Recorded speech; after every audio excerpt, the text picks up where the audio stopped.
sitel.com.mk. Дознај повеќе. Поддржана од 23.160 граѓански потписи и 62 пратеници. Попладнево до ДИК беше поднесена и последната кандидатура на претендентот на ВМРО ДПМН Ѓорѓе Иванов за председател на државава. Подносителите на кандидатурата на Иванов порачаа на фери демократски избори нека победи најдобриот кандидат. На овие избори ќе се бира помеѓу кандидати кои што потекнуваат од периодот на транзицијата и кандидати кои што со себе ги носат вредностите на новото време, кандидат кој што представува символ на заедништвото, на единството, на доблеста, на честа, на визијата.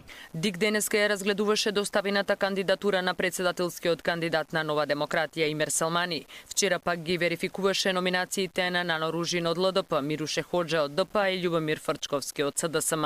Пренесувајќи ја како што рече загриженоста на дипломатските представници за политиката на изолација на земјава, претендентот на СДСМ Фрчковски по денешните средби со францускиот и холандскиот амбасадор порача дека тие му соопштиле дека на председателските избори гледаат како можна пресвртница.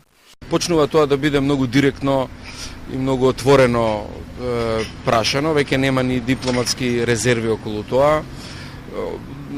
Перспективата им изгледа загрижувачка. Прашаат за можните опции и резултати нормално од изборите. Нив ги гледаат како можна пресвртница, барем председателските. Фрчковски во текот на вчерашниот ден во врска со неговите 3 позиции кои што ги соопшти за сите 3, ние соопштивме дека всушност тоа што го кажува го лаже. Така да не се сомневаме дека возможно и денеска врз база на ова, поради тоа што ниту едно правило и ниту едно обичаено правило во комуникацијата помеѓу дипломатите не може да биде на тоа ниво.